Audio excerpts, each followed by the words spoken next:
안녕하세요, 가치환입니다. 1월 23일 화요일 국내 시장이 마감되었습니다.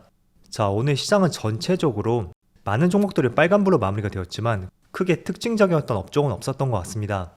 전체적으로 골고루 상승 흐름이 나왔었고, 지금 코스피를 보시는 것처럼 코스피는 0.58%의 상승이 나왔었네요. 그리고 코스닥은 0.05%, 어제하고 거의 동일했었네요.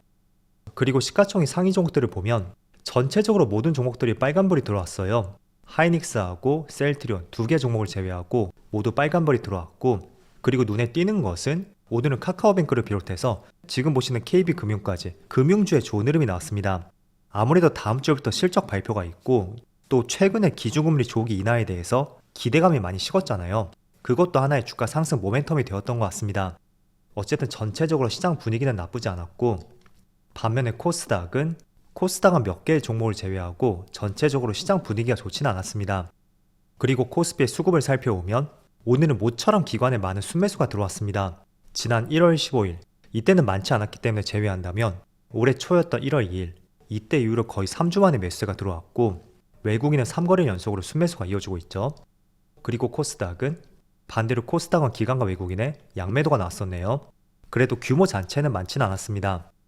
그리고 삼성전자, 오늘까지 외국인의 3거래 연속 순매수가 이어지고 있고요. 그리고 하이닉스는 모처럼 외국인의 순매도가 나왔었네요.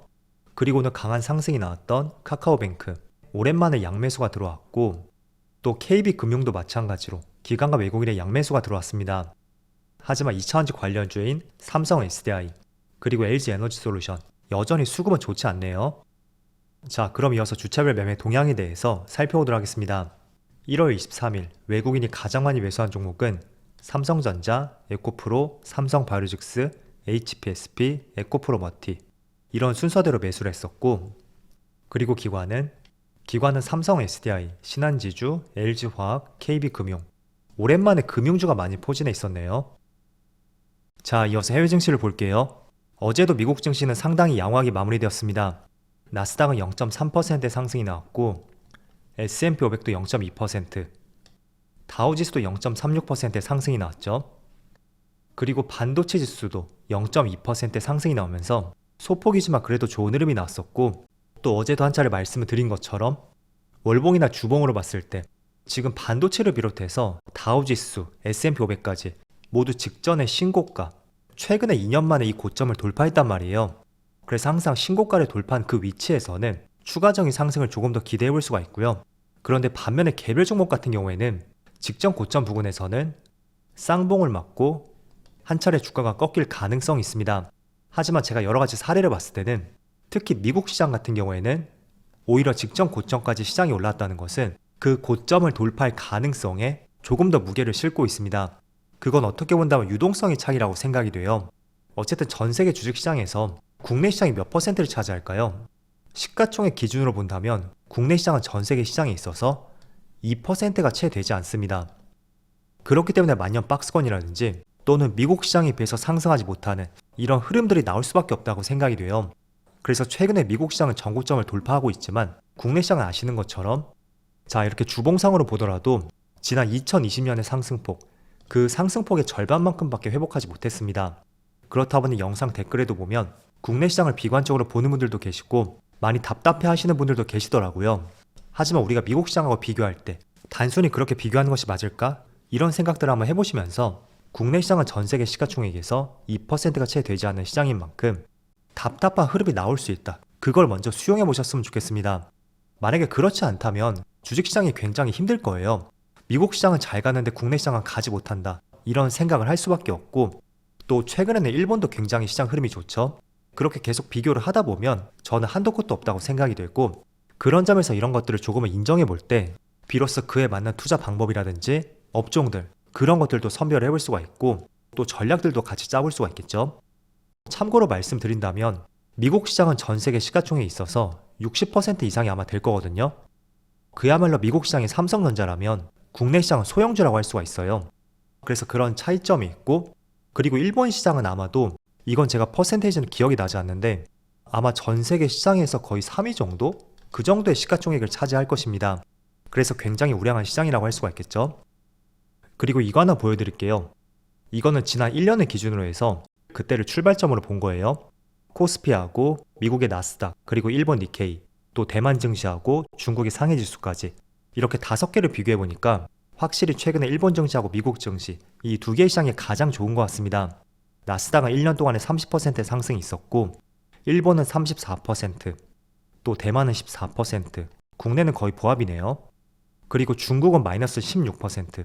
그래서 중국 시장을 제외한다면 확실히 국내 시장의 탄력이 가장 떨어진다는 것을 알 수가 있고, 때문에 이런 부분을 조금은 이해하면서 국내 시장을 그에 맞게 대응하는 것이 가장 좋은 방법이라고 말씀드리겠습니다. 만약에 정말로 여러분들이 오랜 기간 장기 투자를 할 거라면 지금 여기 보시는 것처럼 저는 솔직히 미국 시장이 답이라고 생각이 돼요. 대표적으로 나스닥을 추종하는 ETF라든지 또는 S&P 추종 ETF 있죠. 그런 ETF 상품이라든지 또는 대형 기술주들, 장기 투자는 오히려 그런 종목들을 투자하는 것이 맞다고 생각이 되고, 반면에 국내 시장의 예시로 들어본다면 몇 개의 대표 성장 산업들 있잖아요.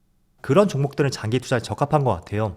예를 들어 반도체 관련주라든지 최근에 로봇 관련주들, 그리고 2차전지는 지금 많이 죽어 있지만 분명히 다시 추세를 돌릴 수 있는 시점이 있을 것이고, 그 시점에서는 다시 한번 들어가 볼 수는 있겠죠. 그래서 산업 자체를 조금은 뾰족하게 보시면 좋을 것 같고요. 그 외에는 오랜 기간 상승률이 저조한 만큼 스윙 투자라든지 한 번씩 테마가 불 때 있죠. 그때 스윙 투자하는 전략으로서 같이 섞어 투자를 해보는 것도 좋은 전략이 될 것 같습니다. 그래서 시장의 차이점을 말씀드려봤고, 그 차이점에 따라서 어떻게 전략을 짜야 되는지 이 부분까지 말씀을 드려봤어요. 자, 그래도 뭐가 됐던 간에 국내 시장은 많이 상승하지 못한 만큼 올해에는 그 상승폭을 많이 따라잡을 수 있기를 한번 희망해 보겠습니다.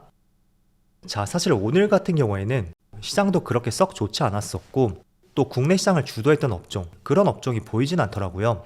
그래도 한 가지 업종을 굳이 꼽아보자면 반도체 관련주, 특히 온디바이스 관련주의 상승이 돋보이는 것 같습니다. 물론 대부분의 온디바이스 관련주의 상승이 나온 것은 아닌데, 어제는 제주 반도체에 큰 상승이 나왔다면 오늘은 어버브 반도체를 중심으로 해서 온디바이스 관련주의 상승이 계속 이어지고 있습니다. 그리고 HPSP도 어제는 못 갔었다면 하루 지나서 오늘은 다시 한번 신고가를 경신했죠. 그래서 특히 반도체 관련주, 그 안에서도 AI 반도체라고 할 수 있는 온디바이스 관련주, 이쪽은 확실히 시장의 주도 산업이라고 생각이 되고, 또 그렇게 될 수밖에 없는 것이, 자, 최근에 출시가 되었던 갤럭시 신제품, 이게 8년 만에 최대 판매량을 달성할 것으로 전망을 하고 있고, 또 KB증권에 따르면 올해 삼성전자의 영업이익이 작년에 비해서 451% 증가할 것이다, 이렇게 전망을 하고 있습니다. 그리고 갤럭시의 판매량의 전작에 비해서 무려 66%나 증가할 것이라는 이런 전망도 나왔습니다. 그리고 해외 평가도 괜찮은 것 같더라고요.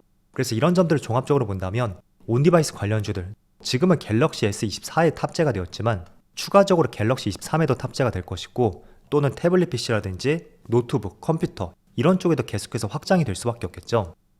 자, 그리고 또 한 가지, 어제 오픈AI CEO가 국내를 방한할 것이고 최태원 회장을 만날 것이라는 기사가 한 차례 나왔습니다. 자, 그런데 오늘 새롭게 나온 기사를 보면 삼성전자와도 극비리 회동할 것이라는 발표가 나왔습니다. 그래서 어떤 협업이 이루어질지 모르겠지만 어쨌든 이 만남 자체만으로도 계속 관심을 가져볼 수밖에 없다고 생각이 되고, 또 이른 시일 내에 그 관심이 꺼질 수 있는 AI 쪽은 그런 재료는 아니라고 볼 수 있겠죠. 또 추가적으로 최근에 애플에서 비전 프로가 출시가 되었는데 저는 이것도 한번 주목을 해보셨으면 좋겠습니다.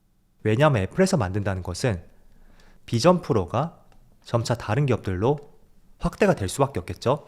스마트폰 출시도 그랬었고, 어쨌든 애플이 출시를 한다는 것은 그만큼 먹을거리가 있다는 시장이라는 것을 나타내는 의미가 될 수도 있는 만큼 점차 많은 기업들로 확대가 되고, 또 어떤 성능들을 구현할 수 있는지 그런 것도 계속 관심 있게 보신다면 올해는 새로운 IT 기기에 대해서 조금 더 기대감을 가져볼 수 있는 한 해가 되지 않을까, 그렇게 생각을 하고 있습니다.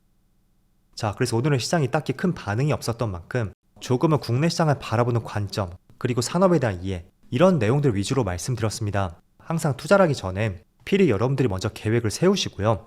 나는 어디까지 끌고 갈 것인지, 또는 얼만큼까지 목표를 하는지 반드시 계획을 세우시고요. 또 내 생각과 다르게 다른 움직임이 나왔을 때 그때는 또 어떻게 할 것인지, 여기에 대한 계획도 꼭 필수적으로 세워져 있어야 됩니다. 아무튼 올해는 많은 수익을 볼 수 있기를 제가 같이 응원해 드릴게요. 자, 그럼 추운 날씨에도 정말 수고 많으셨고요. 저는 내일 영상에서 다시 찾아뵙도록 하겠습니다.